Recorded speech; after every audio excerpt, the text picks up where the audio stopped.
പപ്പ. അപ്പൊ പപ്പയോട് ഞാൻ വളരെ സ്നേഹിക്കുന്നു. എന്റെ പപ്പ എന്നെ കഷ്ടപ്പെട്ട് വളർത്തിക്കൊണ്ട് ഞാൻ ഇന്ന് ഈ സീറ്റിൽ ഇരിക്കാൻ ഞാൻ യോഗ്യതയുള്ളവളായി. കാണുമോ നീ? വൈകിട്ട് അപ്പച്ചനോട് ടി വെച്ചേര്. സൂര്യനായി തഴുകിയുറക്കമുണർത്തുമെന്നച്ഛനെയാണ് എനിക്കിഷ്ടം.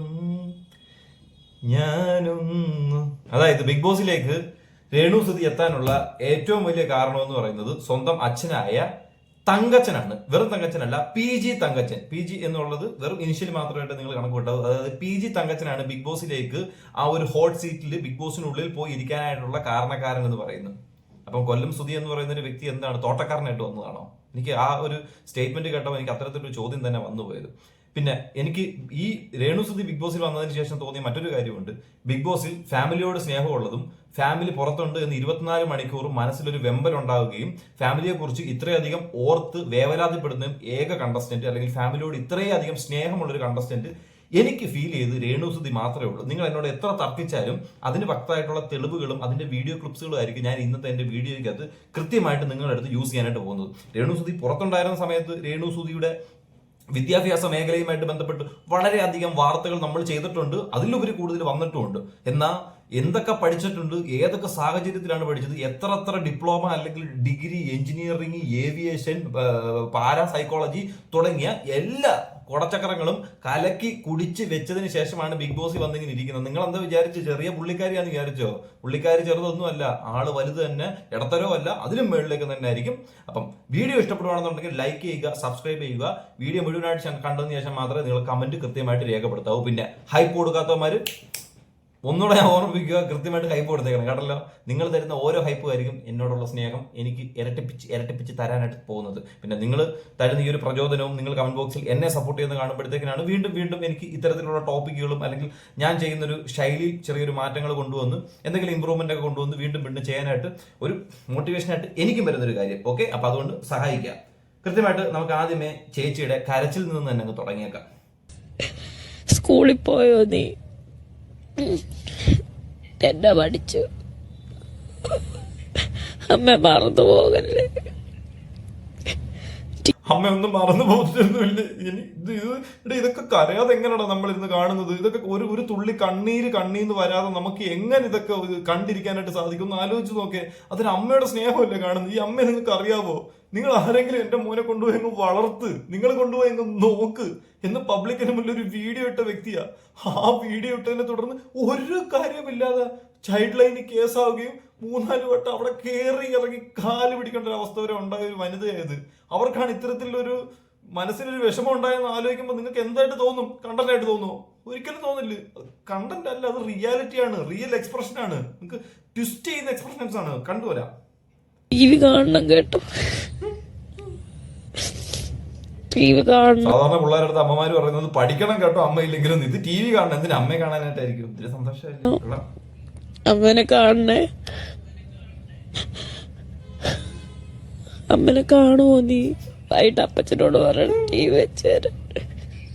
എന്നെ കാണണേ. ചേച്ചി മുഖം കൈവച്ച് തപ്പിപ്പിടിക്കുന്നത് കാര്യമാണ് കേട്ടോ. കാരണം കണ്ണീര് നമ്മളാരും കാണുന്നില്ലല്ലോ, അതുകൊണ്ട് കൈ തപ്പിപ്പിടിക്കുന്നത് നല്ലതാ. പൊന്ന അമ്മയുടെ പൊന്നമ്മനെ കാണണേ.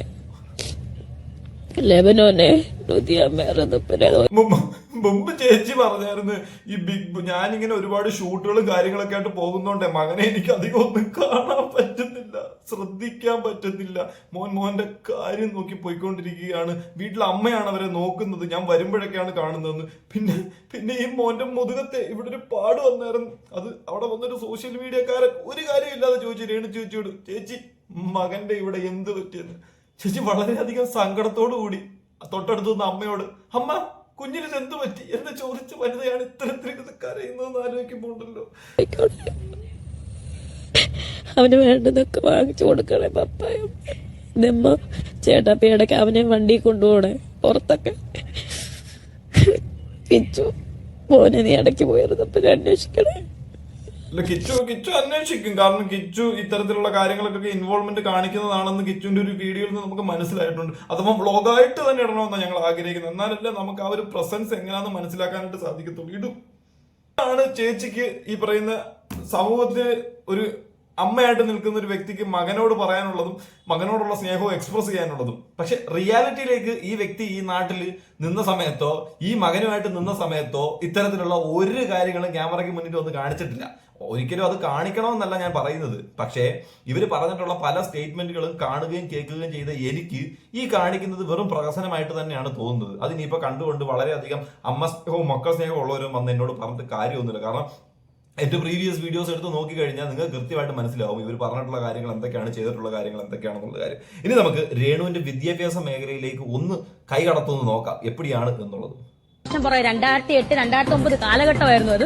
ഇത് നമ്മളിപ്പോ കാണാൻ പോകുന്നത് എന്തുവാണെന്ന് അറിയാമോ? ഇത് വെറും ഒരു ജീവചരിത്രം മാത്രമല്ല, ഇതൊരു കവല പ്രസംഗമാണ്. ഇത് കവലയിൽ നിന്നും പണ്ട് കാലങ്ങളിൽ രാഷ്ട്രീയ നേതാക്കൾ പറഞ്ഞു ഊർജം കൊണ്ടുവന്ന് നാട്ടുകാരെ പിടിച്ചു കൂട്ടിക്കൊണ്ടിരുന്ന ഒരു ശൈലിയുണ്ടല്ലോ, ഒരു സ്റ്റൈലുണ്ടല്ലോ. ആ സ്റ്റൈലാണ് ഞാൻ ഈ ബിഗ് ബോസിനുള്ളിലേക്ക് എടുത്തിരിക്കുന്നത്. അങ്ങനെ കണ്ടുകൊണ്ട് വേണം നിങ്ങൾ ഈ വീഡിയോ കാണാനായിട്ടും. എന്റേത് മാത്രമല്ല രേണുസുതിയുടെ വീഡിയോ കാണാനായിട്ടും. അവിടെ ചെന്ന് നഴ്സിംഗ് പഠിക്കാൻ ചെന്ന് അമ്മയുടെ അനിയത്തിയുടെ മോളും ഉണ്ടായിരുന്നു, പപ്പയുടെ അനിയന്റെ മോളും ഉണ്ടായിരുന്നു. ഞങ്ങൾ ഇവരുടെ കൂടെ അങ്ങ് ഞാൻ ഓർത്ത് ബാംഗ്ലൂർ കാണാൻ അടിച്ചു പൊളിക്കാലോ എന്ന് ഓർത്ത് പോയതാണ്. അവിടെ ചെന്നപ്പോഴത്തേന് വർഷത്തിൽ 1 മാസം മാത്രമേ ലീവ് ഉണ്ടെന്ന് അറിഞ്ഞു. ടീം അന്നേരം തന്നെ തീർന്നു. ഫോൺ യൂസ് ചെയ്യാൻ പറ്റത്തില്ല, ആകെയുള്ള നോക്കിയ ഫോൺ പോലും യൂസ് ചെയ്യാൻ പറ്റത്തില്ല. പിന്നെ വർഷത്തിൽ 1 മാസം മാത്രമേ ലീവ് ഉള്ളൂ, അവിടെ ഫോൺ യൂസ് ചെയ്യാൻ പറ്റത്തില്ല. അപ്പൊ ഏതോ സ്ട്രിക്റ്റ് ആയിട്ടുള്ള അടുത്താ ചെന്നത്. അപ്പൊ മര്യാദയ്ക്ക് നടക്കാനായിട്ടല്ല ബാംഗ്ലൂരിൽ പോയതെന്നുള്ളൊരു കാര്യം ഈ പറച്ചിലിനകത്ത് എനിക്ക് മനസ്സിലായിട്ടുണ്ട്. ഓക്കെ, അതായത് ശനിയാഴ്ച മാത്രമേ ഔട്ടിങ്ങിന് കൊണ്ടുപോകത്തുള്ളൂ, അതും വാടം മേടത്തിന്റെ കൂടെ. ഭയങ്കര സ്ട്രിക്റ്റ് ആയിട്ട് ഞാൻ കുറെ നാളൊക്കെ പഠിച്ചു കേട്ടു. ഒരു 1.5 വർഷം കഴിഞ്ഞപ്പം ഞാൻ നമ്മൾ പറഞ്ഞ കാര്യം തന്നെ, അതായത് നല്ല രീതിയിൽ പഠിച്ച് മുന്നോട്ട് പോകാനായിട്ട് ആഗ്രഹമുള്ള വ്യക്തികളെ കൊണ്ട് പഠിപ്പിക്കാനായിട്ട് ചേർക്കാൻ പാകത്തിലുള്ള ഒരു കോളേജിലാണ് എങ്ങനെയോ ഗതികെട്ട് വഴി തെറ്റി മാറി ഏതോ ഇങ്ങനെ പോയത് തേര് തെളിച്ച് അങ്ങോട്ട് പോയി കണക്ക് പോയി അവിടെ പോയി അങ്ങ് ചേർന്ന് പോയി. പക്ഷെ അതിനവിടെ എല്ലാവരും പഠിക്കേണ്ടത്. അതാണ് ആദ്യത്തെ പഠനമാണ് ഈ പറയുന്നത്. കാരണം ഡ്യൂട്ടി തുടങ്ങിയപ്പോ തന്നെ ബ്ലഡ് കാണണം. പിന്നെ എനിക്ക് ഈ സ്റ്റിച്ച് ഒക്കെ കാണുന്ന ഭയങ്കര എന്തോ ഒരു പേടിയോ എന്തോ ഒരു വല്ലാത്ത. അങ്ങനെ ഇരുന്നപ്പോഴാണ് എന്റെ ഒരു ആലോചന, എന്നാ നമുക്ക് നേഴ്സിംഗ് പഠിക്കാൻ പോയത് ബ്ലഡ് കാണണം. ഞാൻ കൂടുതൽ വല്ലതും പറഞ്ഞ അവസാനമുണ്ടല്ലോ ഈ വീഡിയോ പോസ്റ്റ് ചെയ്യാൻ പറ്റാത്ത അവസ്ഥയാവും. ഓരോരുത്തന്മാര് വീഡിയോ ചെയ്ത് ഓരോ കേസ് മേടിച്ചോണ്ടിരിക്കുക. ആ അവസ്ഥയിലേക്ക് നിങ്ങൾ എന്നെ കൊണ്ട് എത്തിക്കില്ലയോ ഉള്ള കാര്യം ഞാൻ പറയാം. എഞ്ചിനീയറിംഗ് പഠിച്ചാലോ? അപ്പൊ നേഴ്സിംഗ് മുടങ്ങിയേ, പ്രൊഫഷണൽ നേഴ്സിംഗ് ആയിരുന്നു, അത് എഞ്ചിനീയറിംഗിന് ചേർന്നു.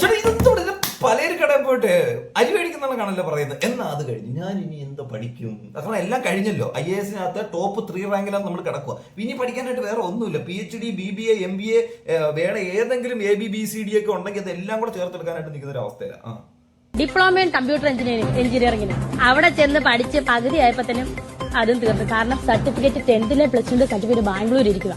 എവിടെ അതും തീർന്നു. കാരണം പ്ലസ് 2 അത് കണ്ടോ? അതെന്തോ ചേച്ചിയുടെ ഐഡിയ ഒന്ന് ആലോചിച്ച് നോക്കണേ. ഒരു സ്ഥാപനത്തിൽ പഠിക്കാൻ ചെന്ന് പകുതി ആയപ്പോഴാണ് അറിഞ്ഞത് എന്റെ 2 സർട്ടിഫിക്കറ്റ് അവിടെ ഇരിക്കുവാണ്, ഇനി ഇതിനെ കണ്ടിന്യൂ ചെയ്യാൻ പറ്റത്തില്ല എന്നുള്ള കാര്യം. ഈ കരിയറിനെ അല്ല പോട്ടെ, ഞാൻ വിടുന്നു. ഇത് ഇത്ര മതി. നിങ്ങൾക്ക് കാര്യം മനസ്സിലാവുന്നല്ലോ, അത് മതി. സർട്ടിഫിക്കറ്റ് കിട്ടണമെങ്കിൽ പൈസ കൊടുക്കണം. അന്ന് എന്റെ കയ്യിൽ പൈസ ഇല്ലായിരുന്നു, പപ്പയുടെയിലും പൈസ ഇല്ലായിരുന്നു അധികം. അപ്പം അതോടുകൂടി അത് ഡീൽ. അതിനുശേഷം ഇങ്ങനെ ഇരിക്കുമ്പോഴാണ് ഇനി എന്താ പഠിക്കണ്ടേ, പപ്പയുടെ പൈസ എങ്ങനെ കളയിക്കുമെന്ന് ആലോചിച്ചോണ്ടിരിക്കും. പപ്പ തന്നെ പറഞ്ഞു, മക്കളെ നിനക്ക് എന്താണ് ഇഷ്ടം പോലെ പൈസ ഇങ്ങനെ ഉണ്ടല്ലോ, ദുഡുകൾ കണക്ക് മോൾക്ക് കൊടുക്കാനായിട്ട്. നമ്മൾ കണ്ടതാണ്. പപ്പ പറയുന്നുണ്ടായിരുന്നു പപ്പയുടെ ആസ്തിയൊക്കെ എന്തായിരുന്നു, പപ്പ എന്താണ് ചെയ്തതെന്നുള്ള കാര്യമൊക്കെ പപ്പ എവിടെയൊക്കെയോ പറഞ്ഞതായിട്ട് നമുക്ക് ഓർമ്മയുണ്ട്, കേട്ടിട്ടുണ്ട്. അപ്പം പപ്പയുടെ കാര്യം ഇവർ ഓരോ വിദ്യാഭ്യാസം കഴിഞ്ഞിട്ടും ഇങ്ങനെ ഇരുന്ന് ആലോചിക്കും, ഇനി ഞാൻ എന്താണ് പഠിക്കേണ്ടത്, പപ്പയുടെ കാശ് ഞാൻ എങ്ങനെ കളയാം, കുറച്ച് വാഴക്കപ്പം മേടിച്ച് കഴിച്ചാലോ, കുറച്ച് ചായ കുടിച്ചാലോ, അങ്ങനെയൊക്കെ ചിന്തിക്കണമായിരുന്നു. അവന് ഹെൽത്തി ആയിട്ടുള്ള പൈസ ചിലവായിരിക്കത്തില്ല വരുന്നത്. അടുത്ത് നോക്കാം ചേച്ചി. ഇനി ഇവിടുന്ന് എഞ്ചിനീയറിംഗ്, അവിടെ നിന്ന് പിന്നെ അടുത്ത മേഖല എനിക്ക് തോന്നുന്നു IPS ഉണ്ടായിരുന്നു. എങ്ങനെ സെലക്ഷൻ എല്ലാം കഴിഞ്ഞത് അന്ന് ഈ മറ്റേ ഇത് എന്തുവാ നമ്മുടെ ഈ ജോയിനിങ് സമയത്ത് വട്ടച്ചൊറിയും കണ്ടുവന്ന് കൈവിട്ട് പോയത്. അത് എന്താണ് ഇനി പഠിക്കേണ്ടത്? എത്രയും പഠിച്ച് നീ മുടിച്ച് തീർന്നു. ഇനി പപ്പ ഞാൻ ഇനി ഏവിയേഷൻ പഠിക്കും, എന്റെ സ്വപ്നമാണ് ഏവിയേഷൻ. അങ്ങനെ ഏവിയേഷന് ചേർന്ന് ഡിപ്ലോമ ഇൻ ഏവിയേഷൻ. അയ്യോ, ഏവിയേഷന്റെ കാര്യം പറയല്ലേ ചേച്ചി, നമുക്ക് ഇത് ഇവിടെ വെച്ച് നിർത്താം. കാരണം ഏവിയേഷനിൽ ചേച്ചി പഠിച്ചതും ഏവിയേഷൻ എന്താണെന്നുള്ളതും ഒരു വിഭാഗം കേരളത്തിലുള്ള 3.5 കോടി ജനങ്ങളോട് പറഞ്ഞു ചേച്ചിയുടെ ഏവിയേഷൻ എന്താണെന്നും ഏവിയേഷൻ പഠിത്തം എന്താണെന്നും ചേച്ചി ഏതൊക്കെ എയർപോർട്ടിൽ വർക്ക് ചെയ്തെന്നും ഏതൊക്കെ എയർലൈൻസിൽ വർക്ക് ചെയ്തെന്നും ഒരുപാട് എമറൈറ്റ്സിലൊക്കെ വർക്ക് ചെയ്തില്ല. നിങ്ങൾ എന്ത് പറയുന്നത്? ചെറിയ കാര്യമൊന്നുമല്ല, വലിയ കാര്യം തന്നെ.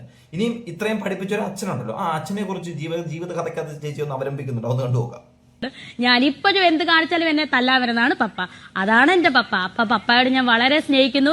എന്റെ പപ്പ എന്നെ കഷ്ടപ്പെട്ട് വളർത്തിക്കൊണ്ട് ഞാൻ ഇന്ന് ഈ സീറ്റിൽ ഇരിക്കാൻ ഞാൻ യോഗ്യതയുള്ളവളായിരിക്കുന്നു.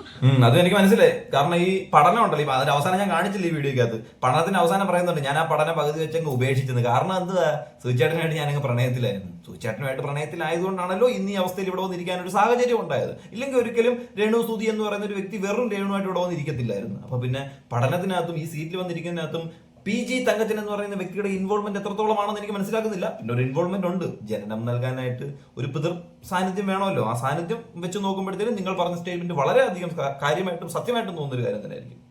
അതുപോലെ എനിക്ക് എന്റെ പപ്പാനെ ഭയങ്കര ഇഷ്ടമാണ്. പപ്പ ഇപ്പോഴും ഞങ്ങൾക്ക് വേണ്ടി കഷ്ടപ്പെടുന്നുണ്ട്. അതായത് ഞാൻ ഷൂട്ടിനും കാര്യങ്ങൾക്കൊക്കെ പോകുമ്പോൾ എന്റെ മൂത്ത മോൻ വലിയ കുട്ടിയാണ്, എന്റെ ഇളയ മകനെ പൊന്നുപോലെ നോക്കുന്നുണ്ട് എന്റെ പപ്പായമ്മ.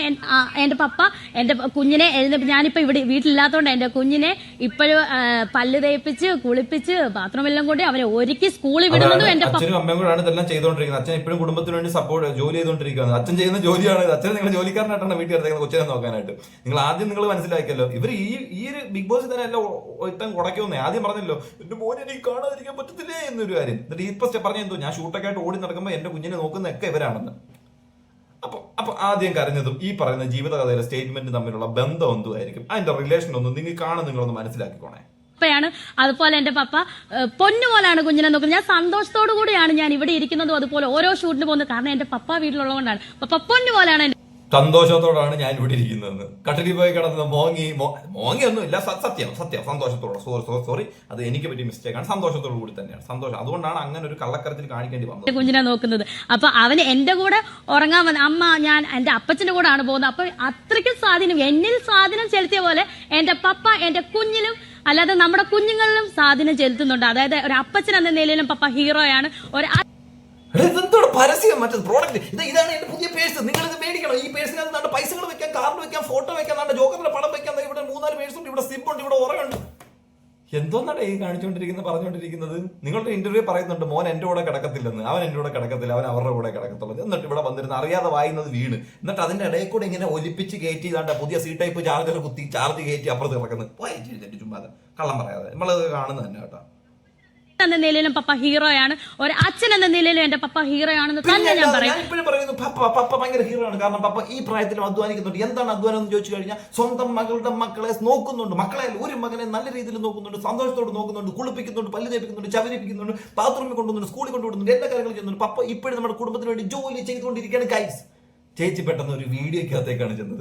അവിടെ നിന്ന് ജീവചരിത്രം പറയാൻ പറഞ്ഞപ്പോഴത്തേന് hello my dear wrong number, നമ്മുടെ കാർത്തിക് സൂര്യയുടെ പോലെയൊക്കെ പെട്ടെന്ന് ചേച്ചി മിക്കാറും ഹൈ ഗൈസ് എന്നൊക്കെ പറഞ്ഞ് തുടങ്ങുമെന്നാണ് ഞാൻ വിചാരിച്ചത്. ഈ ഹൈ ഗൈസ് തുടങ്ങി ഇപ്പൊ പറഞ്ഞപ്പോഴാണ് ഓർമ്മ. ആരാന്നറിയോ, കഴിഞ്ഞ ദിവസം റോക്കിയെ ഇങ്ങനെ വിളിച്ചു നിർത്തി സംസാരിക്കുമ്പോൾ ഹൈ ഗൈസ് എന്ന് പറഞ്ഞിട്ട് അങ്ങനെ ഒരു സംഭവമായിരുന്നു വീഡിയോ സ്റ്റാർട്ട് ചെയ്യുന്ന കാര്യം തുടങ്ങിയത്. അപ്പം അതെനിക്ക് പെട്ടെന്ന് ഓർമ്മ വന്നു കേട്ടോ. അപ്പം ചേച്ചി കാണിക്കുന്ന കുറച്ച് കാര്യങ്ങളൊക്കെ ചേച്ചി നമുക്ക് ഈ ബിഗ് ബോസിൽ തന്നെ പൊളിഞ്ഞു പോകുന്നുണ്ട്. പിന്നെ നിങ്ങളൊരു എന്റർടൈനറാണ്, ഞാൻ ആ കാര്യം സമ്മതിക്കാം. നിങ്ങൾ ബിഗ് ബോസ് ഷോയിൽ നിലവിലെ നല്ലൊരു എന്റർടൈനറാണ്. അത് നിങ്ങളുടെ മണ്ടത്തരം കൊണ്ടാണെങ്കിലും ശരി, നിങ്ങളെ നല്ലതായിട്ട് നിങ്ങൾ പറയുന്നതാണെങ്കിലും ശരി, ഇതെല്ലാം നമുക്ക് കോമഡി രൂപേണ ചിരി രൂപേണ ആൾക്കാർക്കിടയിലേക്ക് എത്തുന്നുണ്ട്. അതിനകത്ത് ഇൻവോൾവ്മെന്റ് വരുന്നുണ്ട്. അതിനൊരു പ്രേക്ഷക പിന്തുണ നിങ്ങൾക്ക് കൃത്യമായിട്ട് വരുന്നുണ്ട്. പക്ഷേ റിയാലിറ്റിയിൽ നിങ്ങൾ പറയുന്ന കാര്യങ്ങളും നിങ്ങൾ ചെയ്യുന്ന കാര്യങ്ങളും തമ്മിൽ യാതൊരു ബന്ധവും ഇല്ലാത്ത സ്റ്റേറ്റ്മെന്റുകളാണ് ഈ ഷോയിൽ നിങ്ങൾ പറഞ്ഞുകൊണ്ടിരിക്കുന്നത്. ഒരു ഷോയിൽ വന്ന് ഒരു ഷോയിൽ മുന്നോട്ട് പോയി വിജയിക്കുമ്പോഴത്തേക്കിന് അത് പ്രോപ്പറായിട്ടുള്ള കാര്യങ്ങളും പ്രോപ്പർ സ്റ്റേറ്റ്മെന്റുകളും പ്രോപ്പറായിട്ട് ഒരു ഗെയിമിനെ ഗെയിമായിട്ട് കണ്ട് തന്നെ മുന്നോട്ട് പോകുമ്പോൾ, അതായത് ഇതുപോലുള്ള ഒരു കരച്ചിൽ കാർഡൊക്കെ ഇറക്കിയിട്ടോ അല്ലെങ്കിൽ വിധവ കാർഡ് ഇറക്കിയിട്ടോ അല്ലെങ്കിൽ ഫാമിലി കാർഡ് ഇറക്കിയിട്ടോ ഹെൽത്ത് കാർഡ് ഇറക്കിയിട്ടോ അല്ല, പ്രോപ്പറായിട്ട് ജെനുവിനായിട്ട് കളിച്ച് മുന്നോട്ട് പോകുമ്പോഴായിരിക്കും അതിനകത്തൊരു അന്തസ് എന്നെ പോലെ കുറച്ചധികം വ്യക്തികൾക്കെങ്കിലും തോന്നുന്ന ഒരു കാര്യം. അത്തരത്തിലൊരു കാര്യം പല സ്റ്റേറ്റ്മെന്റിൽ ഇല്ലാത്തത് കൊണ്ടാണ് ഇത്തരത്തിലൊരു വീഡിയോ ചെയ്യാനായിട്ട് എനിക്കിടയുണ്ടായത്.